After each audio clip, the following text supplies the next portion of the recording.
Hi YouTube, Art here again with another video, and in today's video we are going to cover my first monitor review. I'm really excited to bring you all this review because this is a one-of-a-kind monitor, one-of-a-kind specs, and it's very affordable. So I think this is going to check a lot of boxes for you sweaty gamers, and it's not a premium OLED that's going to break the bank. Today I'm covering the Titan Army P2510S. This is a 25-inch 1440p 240Hz monitor. You heard me correctly. This is a 25-inch 1440p monitor at the full 240Hz refresh rate. A lot of other smaller monitors have come out in 1440p, but they've been maxed out at like 165Hz. We've got the full 240Hz refresh rate, and I'm going to go over all of it today. Now, before we get into the reviews, I did want to mention that Titan Army did send me this unit to review. They didn't say I had to say anything about it. These are my honest reviews, but this unit was sent to me for free, so I just needed to get that out there. Now, why is 25 inches so important? For a long time in competitive FPS shooters like CS and Val, 25 inches was the meta size because you did not have to look around as much as a 27-inch monitor. Well, with the popularity of extraction shooters and BRs where resolution and detail is a little bit more important, everybody started to make the jump to 1440p, and those were, like I said, a minimum of 27 inches. 27 inches does require you to look around a little bit more, but it's not as bad as the monitor I used to main, which is the 32-inch 4K OLED from Asus. That is just huge, and there's a lot of moving your neck around to see things, and a lot of times you'll miss things in your peripheral. With the 24-inch size, it is right in front of you. You can see everything, and it's great. Another huge benefit besides not having to look around as much on a large monitor is the PPI, or the pixels per inch. This is a huge marketing point for iPhones. They really boast on their newer phones a really high PPI, which makes text and patterns very smooth and very pixel dense, so you can't see the individual pixels that make up the monitor. Now, a 1080p monitor at 24 or 25 inches is about 92 PPI.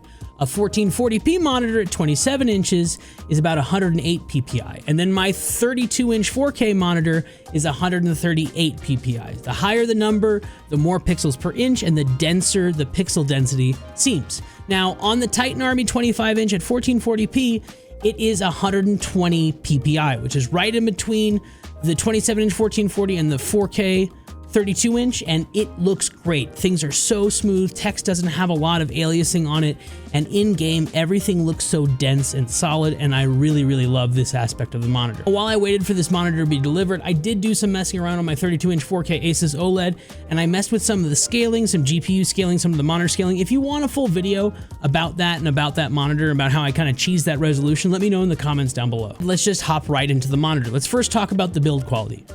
It's nothing to write home about, but when we get into the price later, you'll understand why. It comes with a plastic housing, it comes with a plastic base that has no adjustment on it, just tilt. I didn't even break it out. I have a monitor arm with quick releases so I can change my monitors, and I just put it directly on that. If you don't have a monitor arm, I highly recommend you pick one up. It saves you desk space. It is so convenient. I'll link the one I use down in the description below. The bezels are fine. The front of the housing feels great, but the back of the housing is a little chintzy and weird. When I was putting on the vase mount, it was flexing a little bit. But this doesn't really matter. It's a monitor. Once you put it up, it should be fine. You're not dropping it. You're not knocking it around. And cutting corners on the housing is exactly how they made this monitor so affordable. The branding on it is very limited. There's Titan Army printed on the chin of the monitor. It doesn't light up and it's in a dim green. The font's a little ugly in my opinion. But again, this is an affordable monitor, so I'm not looking for backlit logos or any of that stuff. In terms of I/O, this monitor has two HDMI 2.0 ports, two DisplayPort 1.4s, a headphone jack, and a DC connector for the power adapter. If you're on PC, I would recommend skipping over the HDMI ports because they only support a maximum of 144 Hz at 1440p. Great if you're on console, but if you're on PC, use the DisplayPort ports. Those will give you the full 1440p 240 Hz. This monitor has no USB ports and no speakers, but that is again how they're cutting the cost and bringing the price down for us. I would much rather have a higher tech monitor with less frills and the cost be low so more people can access it. On the bottom right side of the monitor are all the buttons to control the menus. I wish there was a joystick type menu selector here, but you've got a menu button, an up and down button, and an exit button as well as the power button here. The OSD, or the on-screen display, is kind of ugly. It's very gamer themed. It's these lime green, high contrast things. It's really easy to read, but it is kind of ugly, and it's also clunky to navigate without a joystick. I oftentimes mispress buttons, but that's just nitpicking. This monitor comes with a ton of different picture modes, and they kind of seem to be split into two categories. There's the gaming-centric ones, which are like FPS, RTS, RPG, MOBA, etc. And then they have the convenience modes, which are like reading, night mode, blue light mode, I didn't really use a ton of these. The main ones I used were standard, sRGB, and DCI-P3 when I was just editing or browsing the internet. And then when I was playing games, I used the FPS mode. Now, when you select one of these modes, you can choose the default mode, or you can choose a custom mode where it brings you into another menu where you can adjust things like brightness and contrast and all these different features, which we'll get into in a second. What's really nice about this is if you pick a mode that you like and you make it custom and you choose all of these different variables like sharpness and so on and so forth, it will save those in that mode. So I've made an FPS mode that I really like that we'll get into here in a second. And then when I'm browsing the internet, I just go back to the standard or sRGB mode so it doesn't look wonky when I'm doing color correction or when I'm editing. Now, when I was just browsing the internet or editing, I would use the standard or sRGB modes like I mentioned, and I would leave those in the default mode. Now, when I was playing Call of Duty or Marvel Rivals, I would use the FPS mode. And when you go into the FPS mode and you choose custom, like I said, there's a whole bunch of drop downs here. Now, these are the same settings that we'll get to in a little bit under the picture and game enhancements. But what's really nice is you can set them per mode here, so you don't have to have them globally on the monitor. So I've made an FPS mode that I'll share with y'all now that I think looks really good. I have brightness at 100, contrast at 50, gamma at 2.2. Now the gamma is something that you can mess around with. The higher the number, the more milked out or washed out it will seem, which can be helpful to see into the dark. There's a feature coming up here in a second that I think does a better job. I left this at 2.2. Sharpness I left at 0. There's another feature down below that I think adds sharpness in a much better way that doesn't add so much distortion. I did not turn on the blue light mode. The next setting is color enhance, and I had this at level 6. This boosts the color in not just a saturation way, but in a vibrance and NVIDIA control panel kind of way, which makes certain colors not so offensive, but adds saturation to others. I find this really helpful when I'm lowering the contrast in games like Warzone to see into the shadows. That extra bit of color information can help me spot very, very bright skins a lot easier in the murky grayness that is that game. CR's contrast enhancement, this adds a little bit of crunch and contrast to the image. I left this at 0 because in a couple features here, I'm actually going to decrease the contrast so I can see into the shadows more specifically for Warzone. Shadow here is one of the features you can use to lift the shadows in the image. I have this set to 58. The higher the number, the more milked out or lifted the shadows are going to be. Too high and it looks a little bit weird, but we're going to balance this with another setting coming up here in a second, and I use 58 here. The next setting is night vision mode. It has 4 different settings. It has level 1, level 2, auto level 1, and auto level 2. Now, I would stay away from the auto modes because they do change as the things on the screen change, and it doesn't do a smooth job of like brightening or darkening. It just kind of ratchets and steps up, so it'll instantly get bright and then it'll get dimmer, and it's just kind of weird. So I left this at level 2. This is like the shadow enhance or the black stabilizer settings that you find on other monitors, which I think are some of the most useful. In games like Warzone, where the contrast levels are super high and the shadows are really offensive, especially for a game where you're trying to spot players hiding in the dark, settings like this help a ton. So I have night vision on level 2. This boosts the shadows just enough for me to see into the dark without making it look too gross and milked out. Next is the super resolution setting. Now this is a form of sharpening, and I find this to look better than the sharpening setting we saw before.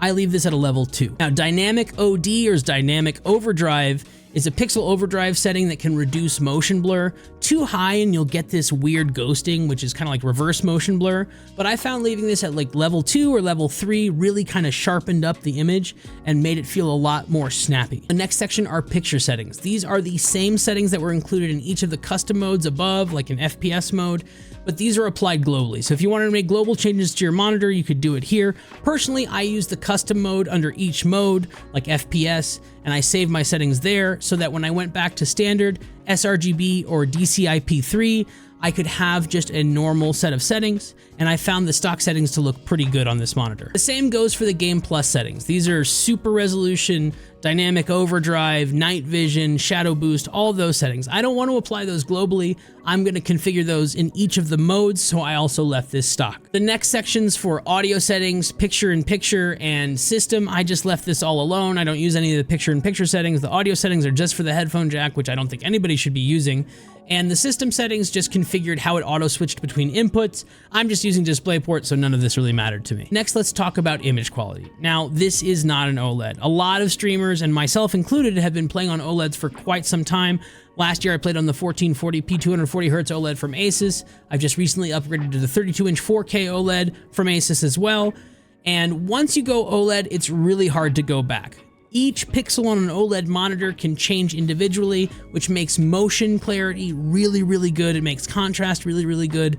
And OLEDs can get pretty bright. So coming from that to an IPS monitor, again, it was kind of a hard change, but for me, the size and resolution made it all worth it. I'll link a Tom's Hardware Guide article down below where they talk about some of the response times, but it was one of the most responsive monitors they've tested. I guess 240 Hz IPS usually take about 5 milliseconds to refresh. This was on the 3 or 4 side, which is really, really good. With the dynamic overdrive set to level 2 or level 3 in COD, I didn't really have any smearing or ghosting problems. Everything felt really snappy and reactive. Where the response time between OLED and this IPS monitor was most notable for me was in a game like Marvel Rivals, where there's so many colors and there's so much massive motion and loudness visually happening.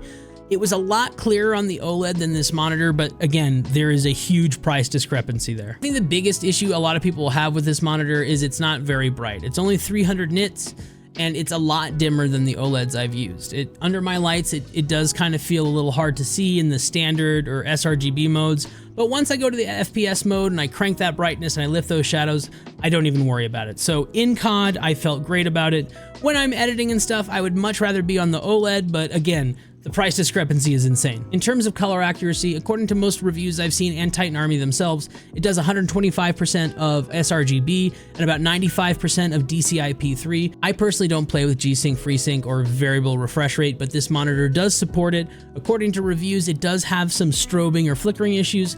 OLEDs have that too, and that's the main reason why I don't play with VRR on. I'm really sensitive to that kind of flickering strobing, and my PC is insanely juiced, so I'm not really worried about frames, and frame tearing doesn't bother me that much. Another downside to this is the viewing angle's not great. If I'm not directly on and I kind of move off axis, it does get darker and it does have a weird color hue. But again, this is a gaming monitor. You should be sitting directly in front of it, and this is the kind of monitor you bury your face in like Joe-O, so I don't think most people are going to notice that. This monitor also supports HDR10, but due to the brightness levels of only 300 nits, I would not recommend using this for HDR. It's a great SDR monitor, but HDR was just dim and dull and left a lot to be desired. But at this price point, I don't think anybody should be expecting a great HDR monitor. So for the part you've all been waiting for, the price. This monitor retails for $299, but every day I've checked it on Amazon, it has had a $40 coupon, which brings it down to $259. $259 for a 1440p 240 Hz IPS monitor at this size, which is the only one available, is an insane value proposition. If you are looking for an FPS focused monitor and you're looking to sweat your butt off, this is the monitor for you. All the corners they cut with the housing, the stand, the IO really makes a lot of sense to me. It's clear to me that this monitor was purpose built for sweaty FPS gamers. Sure, this monitor lacks a lot of the premium build and features that other monitors have, but it's also not 2 to 5 times the price that those monitors are compared to this. It's clear to me what their goal was here. Their goal was to cut all the corners they could to deliver the best panel tech that they could, and if you're a sweaty FPS gamer, this monitor's for you. 24 inches, 1440p, 240 Hz, is perfect for sweaty FPS gamers. And if that's you, I think this monitor will fit you great, especially for the price. If y'all want to see me cover the 4K monitor that I have, the OLED, and all the weird little tricks that I can do with different resolutions and scaling modes, let me know in the comments down below. Like, subscribe, click the bell so you know when I upload another video. I have a bunch of headphone and IM reviews coming up here. And I'm live a lot over on Twitch, testing gear, testing audio in Call of Duty, maybe playing a little bit Rivals here now that Call of Duty's not doing so hot. Twitch.tv/art_is_war. And until the next video, I'll catch y'all later. Peace.